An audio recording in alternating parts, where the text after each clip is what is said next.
বন্ধুরা, আমি চৈতালি চৈতালি ন্যাচারাল ব্লগের পক্ষ থেকে সকল বন্ধুকে জানাই আমার আন্তরিক শুভেচ্ছা।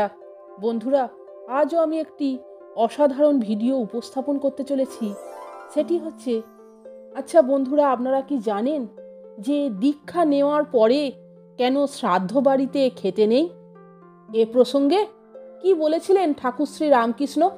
বন্ধুরা, ভিডিওটা আপনারা সম্পূর্ণ দেখুন এবং শুনুন। আশা করি পুরো ব্যাপারটা আপনারা জানতে পারবেন। তাহলে শুনুন। ঠাকুর শ্রী রামকৃষ্ণ দীক্ষা নেওয়ার পর শ্রাদ্ধ বাড়িতে খেতে নিষেধ করতেন, কারণ দীক্ষার মাধ্যমে মানুষের মধ্যে একটি আধ্যাত্মিক পরিবর্তন আসে, যা তাদের খাদ্য ও পরিবেশের প্রতি সংবেদনশীল করে তোলে। শ্রাদ্ধ বাড়ির পরিবেশ সাধারণত শোকের এবং সেখানে এক ধরনের নেতিবাচকতা থাকতে পারে, যা দীক্ষিত ব্যক্তির আধ্যাত্মিক উন্নতির পথে বাধা সৃষ্টি করতে পারে।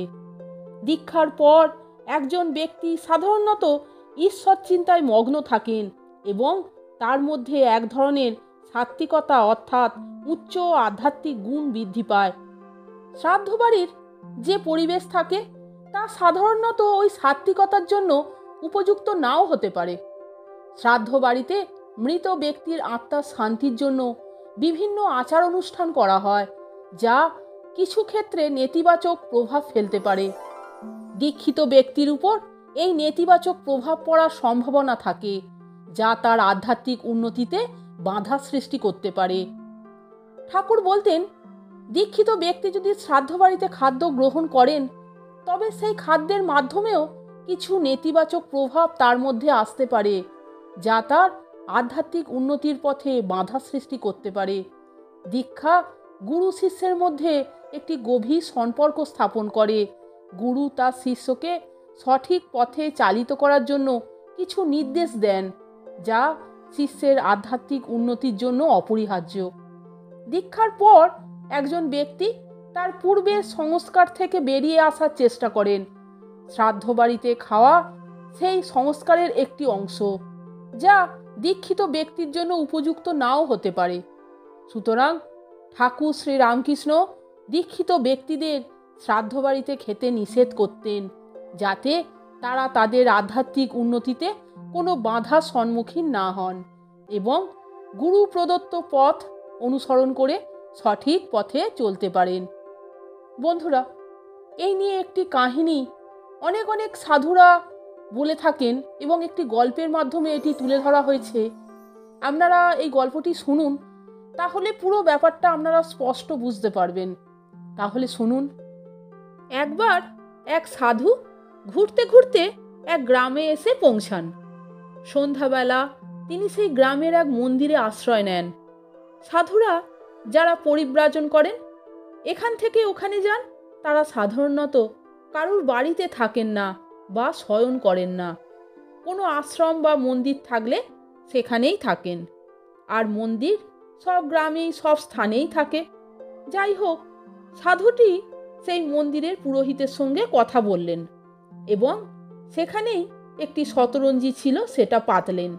মন্দিরের পুরোহিত সাধুকে জিজ্ঞাসা করলেন, রাতে কিছু ভোজন করবেন তো? সাধু বললেন, যদি চাল ডাল আলু কিছু থাকে তাহলে নিয়ে আসেন, আমি সেটাকে ফুটিয়ে নিয়ে খেয়ে নেব। পুরোহিত তাই এনে দিলেন এবং পুরোহিত দেখলেন মানুষটা ভালো, শুধু শুধু বাইরে চাতালে শোবেন কেন? সাধুকে বললেন, আপনি রাত্রে মন্দিরের ভিতরেই শুয়ে পড়বেন। মন্দিরের ভিতরে সাধুকে শুতে বলে দিয়ে পুরোহিত বাড়ি চলে গেলেন। এদিকে সাধু কিছু আহার করে নিয়ে শুয়ে পড়লেন। অনেক রাতে সাধুর ঘুম ভেঙে গেল, আর প্রদীপের সেই অল্প আলোয় তিনি দেখতে পেলেন মায়ের সারা অঙ্গে মহা মূল্যবান সব অলংকার রয়েছে।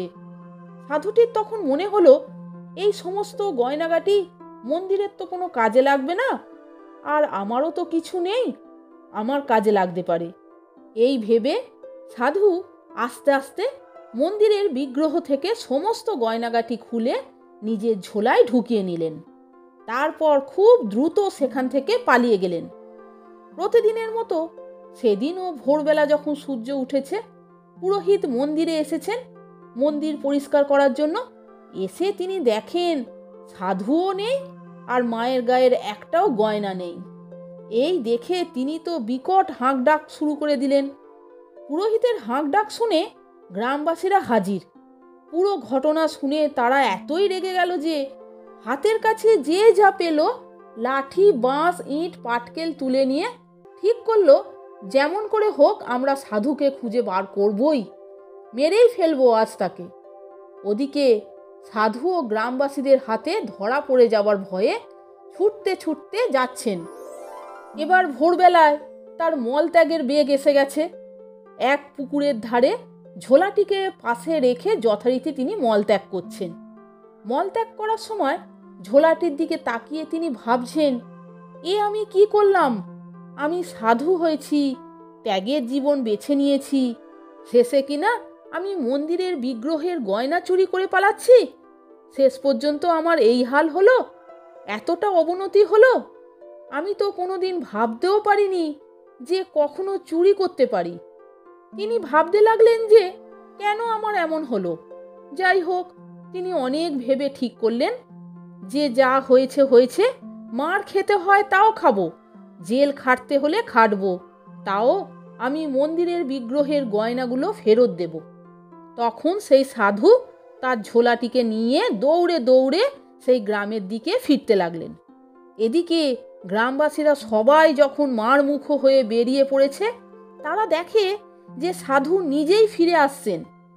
সেই দেখে উপস্থিত বিজ্ঞজনেরা বললেন, ওকে মেরো না, ও যখন নিজেই ফিরে আসছে, আগে শোনো কি বলতে চায়।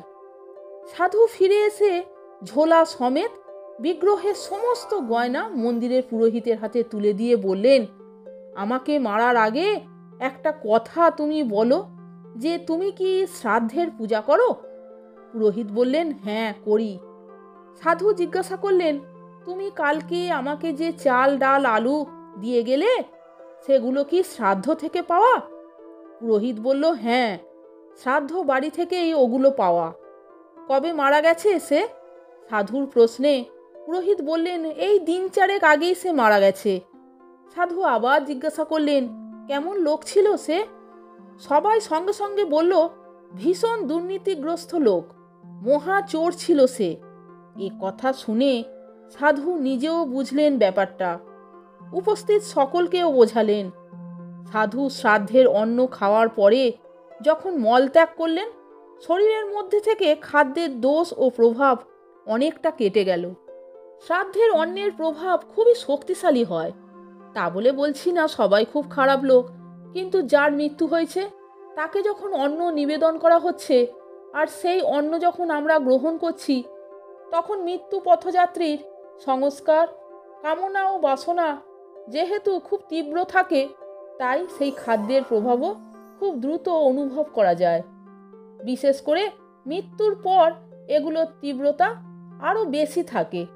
মানুষের যখন মৃত্যু হয় তখন জীবনে কি কি করতে পারলাম না, আর শরীর ও মনের যে সকল বাসনাগুলো ছিল সেগুলো আরও প্রবল হয়ে ওঠে, কারণ সেগুলো পূরণ না করেই শরীর চলে যাচ্ছে।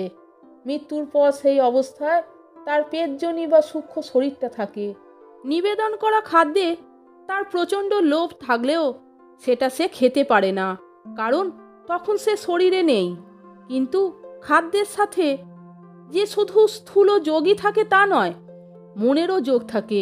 যেমন ধরো, কোনো বাড়িতে গিয়ে অনেক ভালো মন্দ খাবার খাওয়ার পরও তুমি দেখলে তোমার ঠিক তৃপ্তি হচ্ছে না, তার কারণ সেই বাড়িতে যেভাবে উপার্জন করা হয় এবং রান্না করা হয় তা তামসিক, আর সেই ভাব সেই খাবারকে দূষিত করেছে বলে সেই খাদ্য শরীরে প্রবেশ করে তোমার মনকে প্রভাবিত করেছে।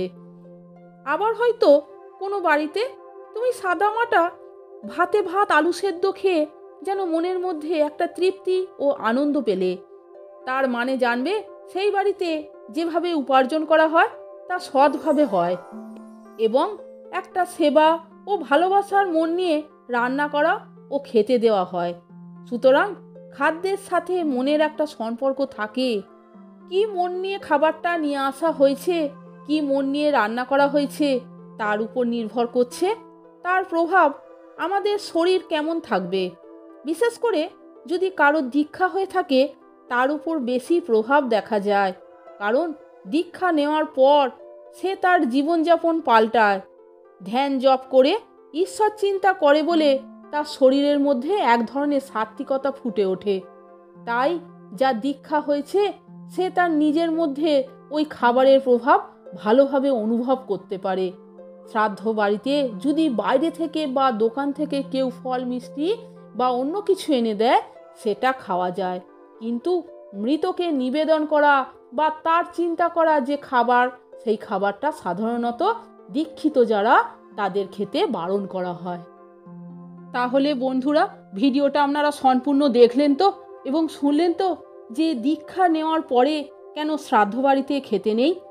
এ প্রসঙ্গে ঠাকুর শ্রী রামকৃষ্ণ কি বলেছেন, এবং আমি এটাও আপনাদেরকে শোনালাম যে অনেক অনেক সাধু ব্যক্তি এই নিয়ে একটি গল্প বলেন, সেই কাহিনী যে শ্রাদ্ধ বাড়িতে খেলে কি হয় সেটিও আপনাদেরকে শোনালাম।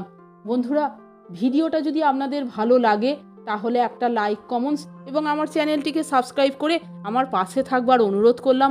এই রকম আরও অনেক ভিডিও পেতে বন্ধুরা প্লিজ আমার চ্যানেলের ভিডিওগুলো আপনারা একটু দেখুন, ভালো লাগলে বন্ধুদের মধ্যে শেয়ার করে দেবেন।